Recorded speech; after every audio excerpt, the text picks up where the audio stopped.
Hello again, everybody, and welcome to Warrior Walk-Off here on HBC TV 25. I'm Justin Barrientos. Thank you for joining us. We are brought to you today by Russell and Associates, and we will start off by talking Warrior softball with head coach Greg Jones. Were you surprised at all at how your team came out in that game? Well, I'm surprised every game because I never really know how it's ever going to go in 22 years. We had really struggled to score runs down in Florida, and we had a really great week of practice. I mean, really good week of practice. It wasn't just because we executed. We went backwards. We had 3 or 4 days to get ready, and we really focused on some things, and the kids responded well to the work, and they were very coachable. But practice versus games are two different worlds, and you just don't know how it's going to pay off. And ultimately to come out, and it wasn't about the run production that I liked. It was that we found a lot of barrels, and we hit a lot of home runs. We hit a lot of balls into the gap, and we did it up and down the lineup, and we did it when we subbed, that everybody that got in was able to be offensive, and they had a great approach. They looked very relaxed, and it was collective. And so I was just pleased because they were able to transfer something from, the batting cages onto the field, which was great to see. All right. And then I think we need to talk about Liz Potts a little bit here too, because, she was the number 2 last year, and she has struggled in the past, but this year she's the clear number 1, and she is flourishing in that role this year. Tell us a little bit about what you've seen from her pitching this year. Liz has the ability to absolutely be dominant. She can be the best pitcher in the country, and we've known that since we had her. I mean, her when she transferred in here, her first year, she led the nation in strikeouts per 7 innings in ERA, and has always been an ace. We just were very fortunate that we had 2 of them, and Jordan kind of headed the rotation and through game 1, and Liz through game 2. But what we knew was we were basically throwing 2 number 1s, and it allowed us to be in every game that we played. But what you never know is how does a kid respond to getting the ball in game 1, and knowing what that means. And she, like you said, I think it's a perfect word. She's flourished in that role, and she came out and was having, striking out 16 kids a game and 18 kids a game, and those are records we've not, weren't expecting to see fall in our program. But I think more than the strikeouts, it's the demeanor that it takes to go throw that game and know you're going to be in a close game because you're also seeing their number 1. And so you've got to be able to throw up zeros as long as the other team is throwing up zeros and keep us in the game. And she's been able to do that. Also requires coming out of the bullpen late in game 2s. So it is a different role for her, and she's been able to handle it really well. Just to kind of hammer that point home as far as the strikeouts anyway, Liz on the season has 148 strikeouts. Your team offensively this season, 108 strikeouts. So that's just to put that in perspective, she's doing a great job this year. Yeah, for sure. She and the other thing is she's not walking people. Her strikeout to walk ratio is great. If we don't make errors defensively and we can keep the ball in the ballpark and we don't walk people, it takes a lot of singles to beat you. And so just not giving up the free pass along with getting, the strikeouts has been a great piece of maturity for Liz this year. All right, we said we started out the good. Now let's go to the bad, and that was kind of game 2 this weekend. You kind of struggled in game 2s. The first day, Missouri Southern, you suffered your first shutout of the year, 8-0. Tell us a little bit about that game. It's interesting because everything that went well in game 1 went poorly in game 2. I can come up with a lot of excuses for it, but at the end of the day, we just didn't do enough. And game 2s have been a problem for us, and we've got to get that figured out. We'll address it here today. We'll address it with the team again tomorrow, and we'll continue to work on it until we get it better. But their kid did a really good job against us. We're left-handed heavy, and she just worked off the plate outside to our lefties and just wouldn't give them anything to hit. So you could tell in the first and second inning of that game that we were going to have to win that 1 or 2 to nothing. I mean, it was just that simple. We weren't going to put a bunch of runs up. And then when the game got away from us, they had the big inning and put up 7. It just kind of buried us because we just weren't going to be able to recover from it offensively. But again, the formula never changes. What we need to do is hold people down, get to 4 runs, and try to win games. And we don't. If we have to score 8, 9 to win, we're probably in trouble anyway. But what we need to do is score a little bit early, dent the scoreboard, and then kind of keep clawing and scratching. And it just didn't go that way. And so it was frustrating to score as much as we scored in the first game and not score at all in the second game. Part of that is we played a different team with a different pitcher. Part of that is human nature. All of it is frustrating, so I was so happy, and I'm sure we'll get to it, to come back the next day, play that same team, and come out and have a much better offensive performance. Yeah, we'll get to that in just a moment, but I do want to kind of address the Game 2 thing a little bit. You touched on it early in the season when you're playing these different tournaments and going to different places. You are facing a different team in Game 2, and once you get to the NSIC season, you're going to be facing that same team again in Game 2. You said that you're going to be addressing Game 2 this week in practice. How do you address it, and what do you address about Game 2 when you talk to your team? Well, I think one thing we have to do is be honest. We have to have a little bit of accountability, and we have to own where we're at. And we can't fix anything until we really own what the problem is. And it's collective. I mean, we're not scoring like we should in a Game 2. We're not pitching like we should in a Game 2. I don't think our energy and our focus is as good in a Game 2. I'm putting words out there that I don't know are true right now, because I'm talking about their emotional level, and I can't account for that yet. But that's why we have to have some ownership in it. We have to find out what they're thinking and what they're feeling. But it looks like they just want it to be easier than it is collectively as a team. Like, we've done this, and now let's just keep it going. Well, no, you've got to start all over again. And but so I think it starts with us having some ownership in it and some accountability with it. We're going to look at it numerically. We're going to look at it statistically.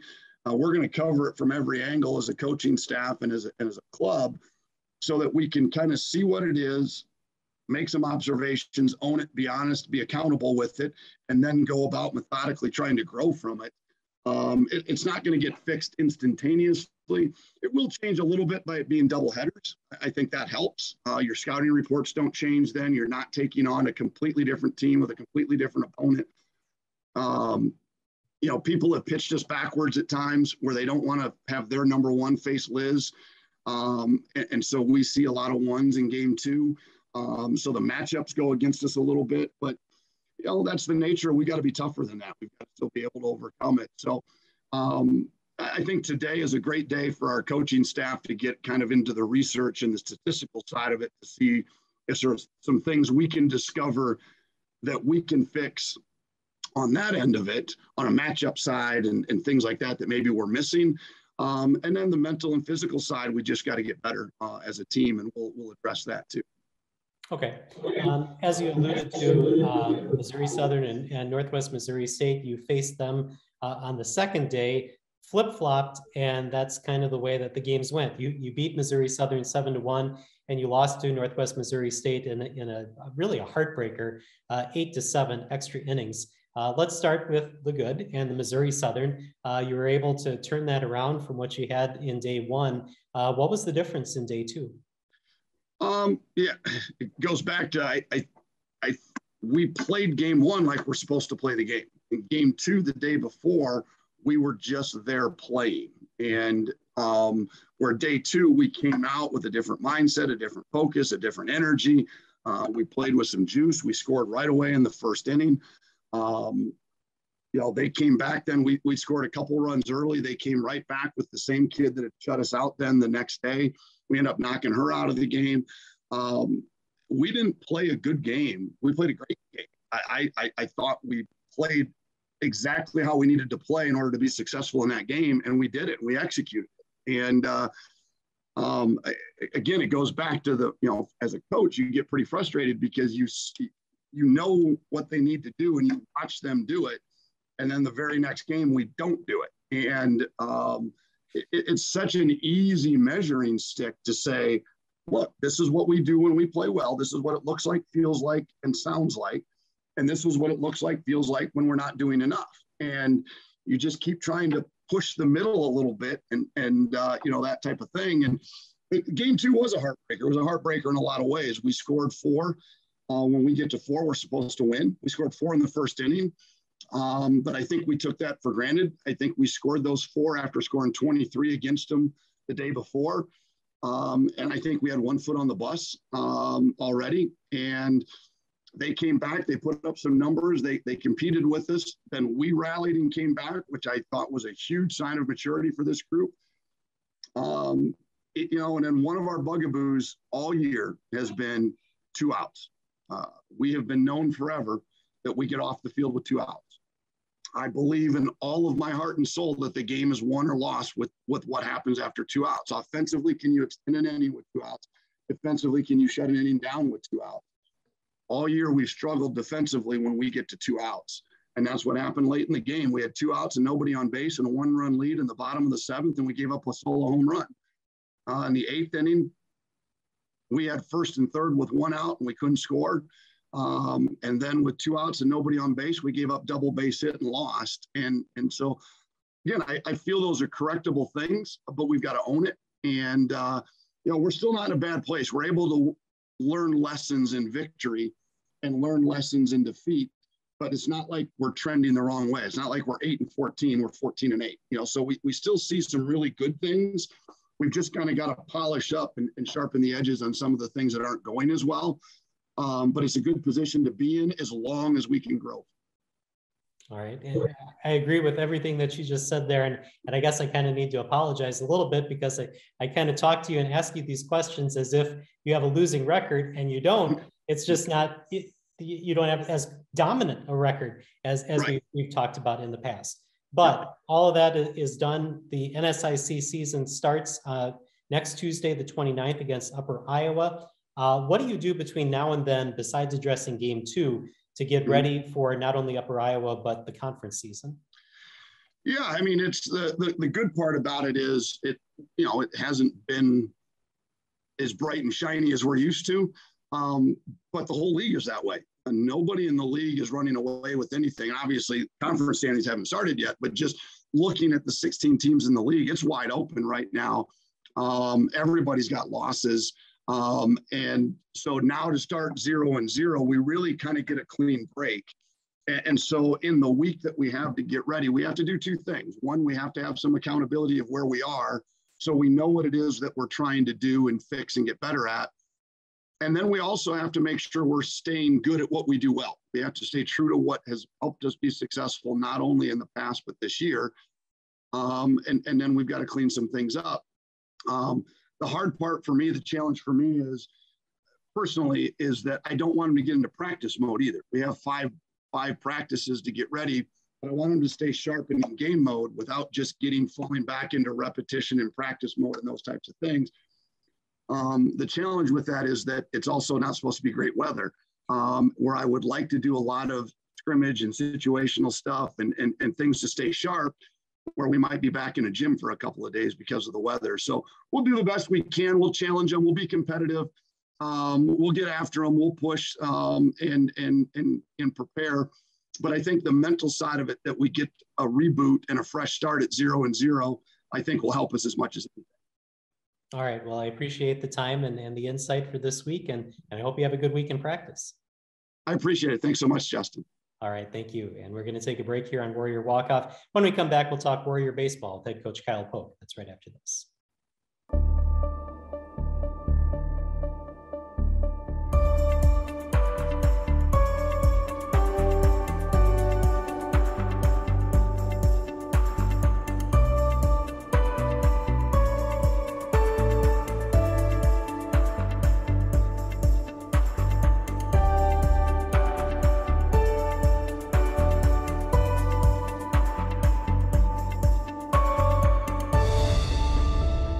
So tell us a little bit about what the field conditions are like. Well, it's really it's really interesting. I'm sitting in the press box right now watching it rain. We got the tarp on, but yeah, it's we practiced last Monday, Tuesday on it. We scrimmaged. It was fine. The frost came up, started coming up on Wednesday, and like I said, I've been on this field for 33 years, and usually the frost comes up, it takes about 48 hours and then we're good to go. So we backed up the games on the weekend till Sunday, Monday, thinking that'll give it an extra day just in case. And it just Saturday, it just wasn't getting better.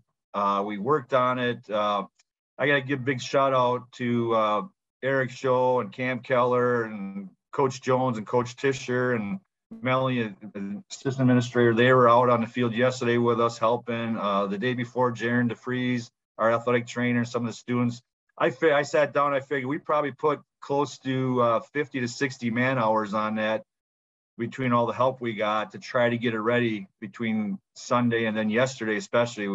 We busted it yesterday starting at 8 o'clock to try to get ready, but the frost just never quit coming. I've never seen it take this long. I don't know if it's because we didn't have a whole lot of snow cover and the cold spell just had the frost deeper or what, but it just baffled us and we just didn't have nothing and thought we had it good enough. And then a couple spots, they were just like a sponge. You could walk on them and you would just kind of bounce up and down and there's no way you can put athletes on that and risk injury. So ended up not being able to play. So those games against Northern State, then they're just canceled. They won't be made up this year. Yep. Those are canceled. We have the conference policy says you have a certain amount of days to get them in, depending on the schedule. And then if you can't play them in that time, you lose them. They're just no contest. All right. Well, as you said, as we're taping right now, it's raining, and we'll get to that a little bit later on in the segment. But I want to go to an announcement that was made after I talked to you last week, and that's that you're going to be done as at the end of this season. Why don't we talk a little bit about what went into that decision for you? Well, I've been kind of thinking about it for the last year or so. If you really look at it, I got 33 years in with Winona State baseball, 29 coaching, 34 playing, and you could add 1 year as a bat boy. So I could say 34 because when my dad was an assistant coach, I was in 1968, 69. My dad got his master's and he was Coach Grubb's assistant and I was in second grade and went to Central Elementary, but I got to hang out at the ballpark with him and bat boy a few games and stuff. So, and then I got 4 years at UW Stevens Point with their baseball program before I came here. So I had 37 years of college baseball, and it's just time to move on. I think it's not that I don't like the game and everything. I still love the practices and the games and being with the guys, but it's time to do something else. And I'm 61 years old, and there's some things I'd like to do, and I just can't get them done because this is the college game. It's a year-round gig. People don't understand that, I don't think, because people always ask me, well, your last game, what are you going to do? And then I pull out my calendar and show, well, 3 to 4 days a week all summer long, and almost every weekend we're on the road recruiting, and we're out watching kids play, trying to get that next group of guys. So it's time to slow down a little bit and enjoy some stuff, and probably spend a lot more time fishing. Okay. Anything else on your radar that you're hoping to be able to do now that you're going to have a little bit more time? Well, people know I got reconnected with a lady friend from back in high school and stuff a few years ago, and so we've been getting closer and and so maybe a little traveling with her. She's done a lot of traveling in the past, but she's a retired teacher as well, and so she's done a lot more traveling than me. So I thought maybe she could drive me around and show me things. All right, very good. Let's talk a little bit about your career because you mentioned it, 4 years of baseball playing at Winona State. You also played some basketball too. I love to hear your stories about your basketball and baseball days that you've shared with us while we've been doing this show. When you look back on your career, what are some of the things that you're going to look back at and smile and be proud of? Well, I think like in the press release I gave, growing up, you never envisioned that. Well, you kind of have an idea what you want to do, but I went through several phases where I thought I was going to be an airline pilot. And then I thought, well, maybe just a school teacher, but I always knew I wanted to coach because my dad was a coach, and I just tailed him around. I was in the gym with him. He's a Hall of Fame basketball coach in Wisconsin. I was in the gym all the time with him. And then in the summer, he coached baseball. Was my little league coach and stuff. So I just feel very blessed and fortunate that I was able to make a career out of basically playing games or being around games and stuff my whole life. I coached high school basketball for a while. I coached women's basketball here for a while at the beginning of my career. So I've been both those sports, but then ending up the bulk of my career was with the college baseball. So there's probably too many memories to even go through and whatever. But 2011 when we finished second in the nation, that's got to be probably the top of the one for me at that point. Yeah, I agreed with that. When you were hired as head coach to take over for Coach Grubb, I believe you were the 10th head coach in Warrior baseball history, but really that's misleading because I think the other 8 before you and Coach Grubb maybe spent 1-2 seasons. So the majority of baseball history at Winona State lie with you and Coach Grubb. Tell us a little bit about what you learned from Coach Grubb in your playing days and as an assistant coach, and how that carried over to when you took over as head coach. Yeah, if you could add, as a head coach, Coach Grubb and I got the last 55 years basically of Winona State baseball. And then if you add what he did, he was 35, but he played here and then had I think 1 or 2 years as an assistant. So you could probably put him at 40 plus, and you got me at 30. You're looking at 70 plus years or more of two guys kind of with the program. So I learned a lot about what, management of games. I learned a lot from my dad as well. But Coach Grubb, he took me under his wing. And when I got done playing for him, I always stayed in touch with him. I was coaching high school. And then after the few years at UW Stevens Point helping out there, I really stayed in touch and said, hey, I really think I want to do the college baseball. The basketball, I like that. But so we stayed in touch, and he was able to bring me on board at one time, and I was fortunate enough to be able to replace him. But a lot of, being a high school coach, you don't really learn how to manage a bullpen or pitching because you only got 3 or 4 pitchers, and now we got 16. And you're trying to deal with that. So a lot of that stuff, a lot of little things, travel arrangements and budgeting and scheduling and all the stuff that goes into it that, as a high school coach, those things are usually covered by your athletic director. At the college, it's a little bit different. The athletic director's business job is more to run it like a business, which Eric Shaw does a great job with. And then, but you're still responsible for a lot of the other things that have to go into the program and stuff. So a lot of things. And another one is how to deal with each guy individually, personally. I think one of the things I think I was really good at is being able to treat your best player, your 35-man roster, the 35th player, the same as the top player on your team and stuff like that, and treating them all equal and giving them all a fair shake and working with them all the time. So Coach Grubb, I learned that. And a lot loyalty too. There's a lot of things with loyalty that you don't see in a lot of places, and I think we do a really good job with that here. Well, I definitely want to congratulate you on a great career at Winona State, and I want to thank you for all the access that you've given to us through this show. I mean, we've done this for about 8-10 years. Even though we don't broadcast baseball, I still wanted to be able to get the word about the program out, and I want to thank you for doing this show over the past 8-10 years. Oh, yeah. Well, thanks a lot too, because that's anytime we can get something out in the media, it's a plus. So I appreciate it.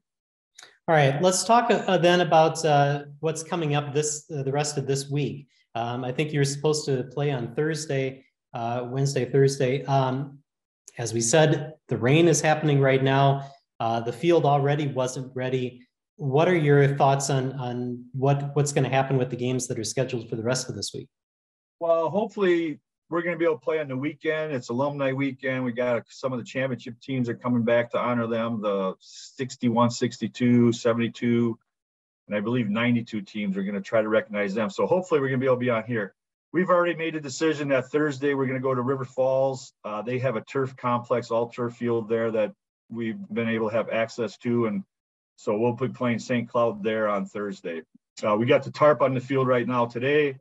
The way the forecast looks, we probably aren't going to get it off till maybe Thursday morning before we get in the bus or van to head up to River Falls. So we may have to pull it off at that time, or when we get back, we'll pull it off and then see what it's like. But we're just kind of try to get it from getting too muddy that it won't dry. So right now, Thursday potentially at River Falls. Hopefully, we're still going to be Saturday, Sunday here with Minot State.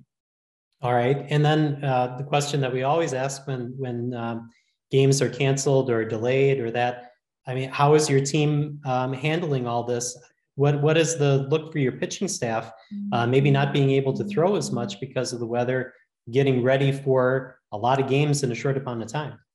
Well, we're going to take a look at that. Coach Riley and I are going to take a look at that after I get done talking to you about what we're going to do. But our two starters that were supposed to pitch yesterday, after we canceled whatever, we still did a simulated game on it. We couldn't be on the infield dirt, but we could. Our mound and home plate are. That's the thing I really get. Our home plate and mound are dry as a bone, and the rest of the infield's wet. But we were able to do a simulated game. I kept a couple hitters back, and then those guys threw about 40 pitches plus, just to stay kind of in their rotation and where we're at. So, and we'll have to probably look to change. It's still, we basically look at 5 games a week, and we got 5 starters that we think we are good with. So it's just maybe moving them a little bit here and there, but it shouldn't throw a big wrench. And our guys are really good at they understand, you know, we talk all the time about being able to just don't worry about all the outside noise, control what you can control, and you can't control the weather. Mother Nature decides she's going to do something, she's going to do it. So. And then we haven't really talked a whole lot about your offense and what you've been doing as far as offense. And right now you're being led by one of your young players, Kyle Yu. He's got the top batting average right now, although he has fewer at-bats than the rest of your team. But tell us a little bit about Kyle and what you see for him in the future. Yeah, well, he wasn't. We had Jess Ondell was penciled in as the starter there at second base, and then he got hurt in Florida.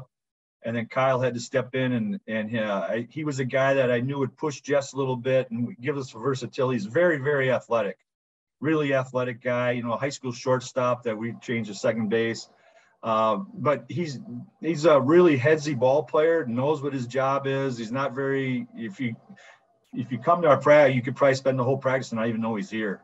Seems like he's just one of those guys that just fits in and he just goes about his work and does his job, and he gets great at bats. And I think like 4 of his first at bats he had all year long were walks, and everybody a couple of them were 4 pitch walks. And our guy, wow, how does he do that? How does he do that? But he's very, very smart, knows the strike zone and knows what his strengths are and doesn't try to do too much. And he's been a very, very able replacement for Jess, and hopefully Jess will be able to rehab. And then at that point, we'll just see, sometimes is play one, play the other, and see who's hot and then run with that hot hand.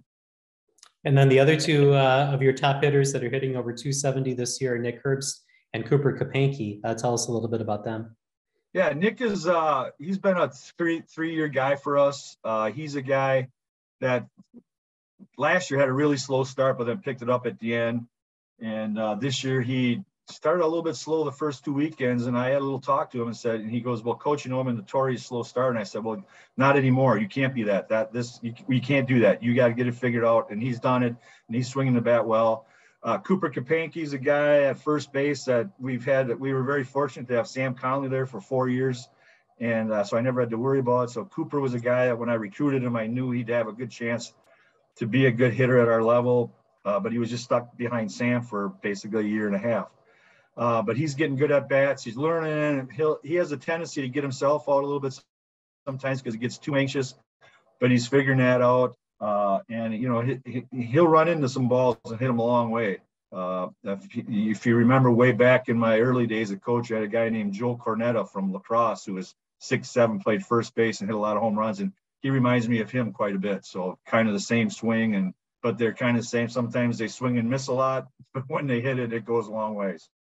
Yeah, and Cooper has 4 home runs to lead your team right now. So, well, thank you for the time this week, and I'm glad to hear that you're going to at least get some of the games in against St. Cloud, and we'll be able to talk about those next week, and we'll cross our fingers for the Minot games. Yep, exactly. So, yeah, just hope I'm trying. If you know how to get a hold of Mother Nature, let me know so I can have a talk with her and see what's going on here. So, but all right, but thanks a lot. Appreciate it. All right. Thank you. And thank you for watching Warrior Walk-Off here on HBC TV 25. We'll see you next week here on HBC.